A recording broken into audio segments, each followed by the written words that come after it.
Yo, what's going on guys, it's Cynical and welcome back to another video. Today for you guys, we are going to be continuing with the massive Game Informer interview, sitting down with Tetsuya Nomura, talking about Kingdom Hearts 4. For those of you guys who ended up missing out on yesterday's video talking about the first half of this interview, that contains basically all of the juicy, succulent, and interesting new information towards Kingdom Hearts 4, I'm going to leave the link towards that video in the description down below. I decided to split this interview into two videos, mainly because there was just so much information that was included in this. This is probably the biggest sit-down interview that we've had with Tetsuya Nomura towards Kingdom Hearts 4 and overall in quite some time. We've still got some really interesting things to talk about, though there isn't as much Kingdom Hearts 4 information left. There is still one more tidbit that I'm excited to talk about that you guys will definitely find interesting. However, the rest of the information is kind of just talking about Nomura's experience with Kingdom Hearts.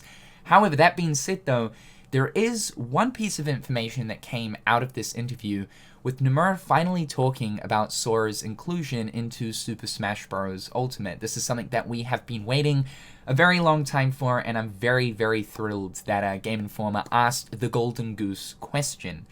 There's two takeaways that came out of Nomura's response that I think a lot of you guys are going to find extremely interesting. So we're going to start off with this information first, as that is going to be the main subject of today's video. So Game Informer asked, another area where we saw Kingdom Hearts' popularity surge was seeing Sora in Super Smash Bros. Ultimate. Can you talk about your feelings on having Sora involved?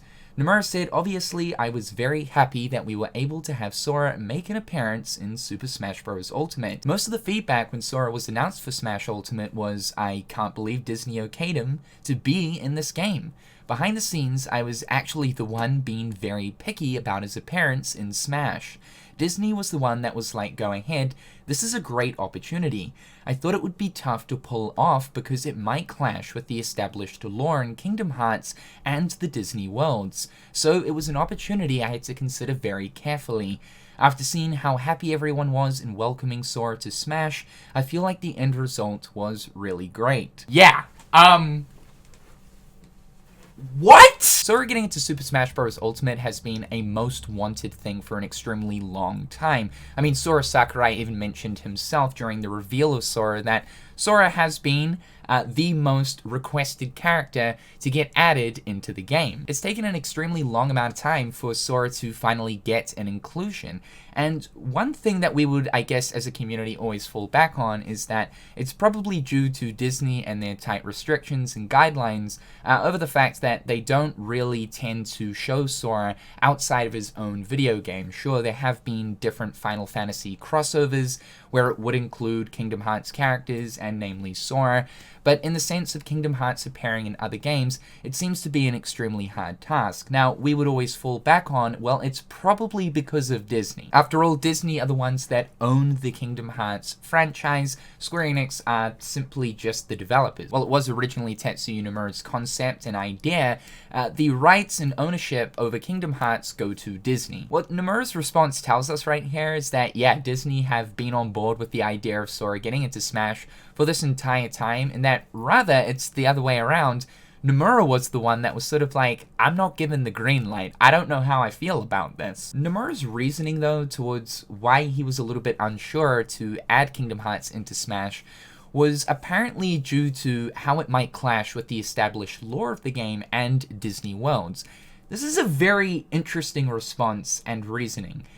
Does this imply that Sora's inclusion into Super Smash Bros. Ultimate is actually canon to the Kingdom Hearts story? Otherwise, what reason would you have to be worried about how an inclusion like this would clash with the lore of the Kingdom Hearts series? Kind of doesn't make too much sense. And it's such a Nomura thing to start like thinking about, okay, wait a minute. If this happens, this means that from a story standpoint, I have to make it make sense within the lore of Kingdom Hearts. Honestly speaking though, if there was a character inclusion in Super Smash Bros. Where the original director of that character who got added in had to then go ahead and make the inclusion of Smash canon to that game's lore, I think the only game out of all of the characters that have been added thus far into Smash where that would actually make sense and would kind of actually work from a story standpoint in the character's own respective game would be Kingdom Hearts. Kingdom Hearts is a game about literally going off to other worlds, and those worlds being different IPs. Obviously being that of Disney IPs, it totally, though, wouldn't surprise me if at some point in the future, and I mean, now more so than ever, especially because Sora is like in unreality, this different dimension compared to the normal standard one where you go off and visit Disney worlds, that there could be some kind of reference or actual canon explanation within the story of Kingdom Hearts explaining Sora's time going into the world of Super Smash Bros. Ultimate. Now, there are a couple of things to consider here. Like, first things first, Nomura might not actually be meaning like, okay, yeah, it's canon to that of the Kingdom Hearts story, him being in Smash.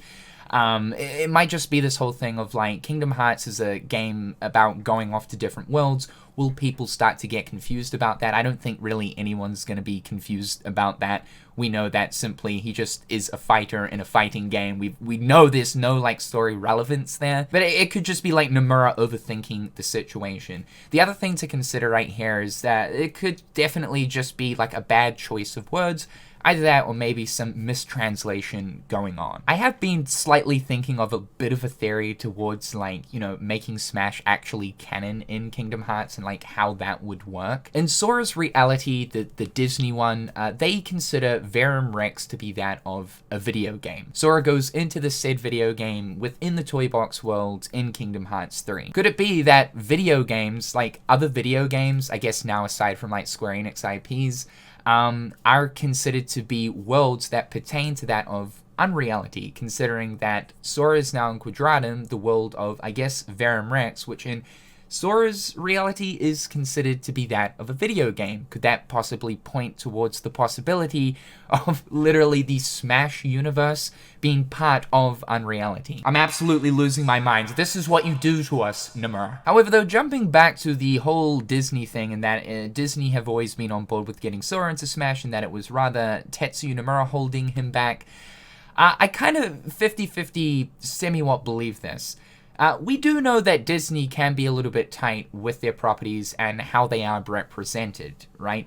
I mean, after all, Disney were the ones that ended up stopping the development of a Kingdom Hearts fighting game that was originally Dissidia that ended up turning into a Final Fantasy fighting game. For those of you who are unaware, yes, there was going to be a Kingdom Hearts fighting game. Dissidia was originally a KH fighting game, but Disney said no, they don't want their characters represented in a fighting game setup. This has always kind of confused me a little bit due to the fact that Kingdom Hearts is essentially a fighting game in an RPG format. And also looking at the Disney representation in the Sora DLC for Smash Ultimate, there is absolutely zero. Mickey, Donald, and Goofy or any other Disney characters do not come with the Sora DLC. If we look at Sora's stained glass, Donald and Goofy were ripped from the stained glass and rather replaced with a raft and Palpu fruit icon. For the spirits as well, Sora's spirits are all original Kingdom Hearts characters. You would at least think that Donald and Goofy would be here.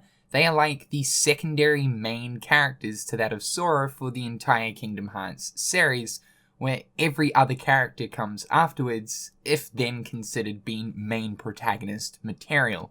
It is super weird and is super apparent that there were specific restrictions when putting Sora into Smash Ultimate from Disney. Sure, it could be a setup where Disney have always been keen on Sora to get added into Smash, but maybe their feelings towards having their actual own Disney characters represented in a game like Smash is something they don't feel too positive about. Overall though, I guess it's finally good to get the answer towards this. This is something that people have been like going to war over for the past few years now, so it's good to get some kind of clarification towards it. Next up, the series is known for its cliffhanger finales. How did you approach keeping these satisfying but still ensuring fans felt like they had some answers? With every title, we just try to create a game that is contained within itself. There's an actual ending, in a sense, to each game, which is probably something similar to any game that is made. but since the Kingdom Hearts storyline has so many mysteries and the story is ongoing, there are just so many different things that we can get into. Fans say every time they think they figure out something, there's a new mystery that they need to figure out. You've got that right, dude. Like, every single time we think we've gotten to the end of the rainbow, oh shit, there's another 18 rainbows. Square Enix love to just have their fans on a wild goose chase with wild conspiracy game theories. It's insanity. Every Kingdom Hearts game sure answers questions, but ultimately opens the door to 162 million more questions. And you know what? That's actually one of the main reasons why I absolutely love this franchise. I suppose it's a combination of just trying to make sure that the game is contained within itself and comes to a clear stop. But then there's also just trying to prepare a new mystery so that fans are aware of what will be important in the next title or the next part of the story that's coming up. Personally, I feel like this approach is not really anything special. It's something that all game developers might be considering when they make their games. I mean, yeah, it's not like this is some kind of new technique towards storytelling at all. I mean, stories have kind of always worked this way, no matter what kind of media format. I mean, hell, cavemen were probably using the same storytelling technique on the old rock walls back in like 1 BC. But Kingdom Hearts does a really good job of telling an engrossing story, leading you towards the end, answering a lot of lingering questions you've had along the way, and then finally getting that satisfying conclusion. But ultimately, that conclusion generally leaves the player with so many more questions than answers. And I guess that's part of the reason as to why always the next Kingdom Hearts game is so highly anticipated is, for one, yeah, these games are just fun from a gameplay perspective, but to see how all of these lingering questions get answered. I can't imagine by any means that writing a 20-year ongoing story is an easy task, so I really do have to put my hats off to Tetsuya Nomura for still, after 20 years, making an interesting story, and now, more so than ever, I want to know what happens next. What has been your favorite cliffhanger to see fans' reaction to? The first thing that comes to mind is the ending for the original Kingdom Hearts. I feel like that was maybe really unexpected on the player's part, because people playing that game for the first time probably didn't think that the story would continue beyond that. Also in Kingdom Hearts 3, when Luxu takes off their hood at the very end, I really enjoyed seeing the fans' reactions, just because it was something that I'd really hoped for. Yeah, my personal favorite one is most definitely Kingdom Hearts 3's, and I guess this is why I'm so excited for this next saga. That reveal was just absolutely mind-blowing, dude. Mind-blowing. Also, Nomura 100% planned it that way for that specific reason of just seeing everyone's brain cells melt before his eyes. No doubt that dude probably had like a good 10-hour session of just flicking through YouTube reaction videos to people busting several nuts over that ending sequence. And lastly, did you expect characters from games like Birth by Sleep and Days to become so popular? Do you feel like their stories are complete, or can we expect more of these characters to pop up in Kingdom Hearts 4? I really didn't think that the characters from these two titles would become this popular. I had thought that players wanted to see more of the characters like Sora and Riku. It was kind of unexpected that the characters from these two titles were so well received. As far as including them or continuing their story in Kingdom Hearts 4, the story for Kingdom Hearts 4 is focused more on Sora's disappearance. I'm not quite sure if there will be room to really explore the other characters' stories as much, but I'm aware, and the team is aware, that these characters are very popular and people want to see more of them. So if possible, it would be great to include more of them or to continue to share more of their story in future opportunities. Yeah, I think no doubt that at a later date beyond Kingdom Hearts 4, more of the story towards probably everything to do with, you know, Axel, as well as Sayax and the mysterious girl Subject X, as well as Ventus kind of coming to terms and realizing about his origin, where he originally came from, will probably come to fruition and pop up in a future Kingdom Hearts game. I do feel like there's probably a good chance that maybe they might touch upon Ventus's origin with Kingdom Hearts 4, but keeping in mind that obviously Kingdom Hearts 4 will have the involvement of the foretellers, and a lot of the origin story from the key saga will likely be included in 4.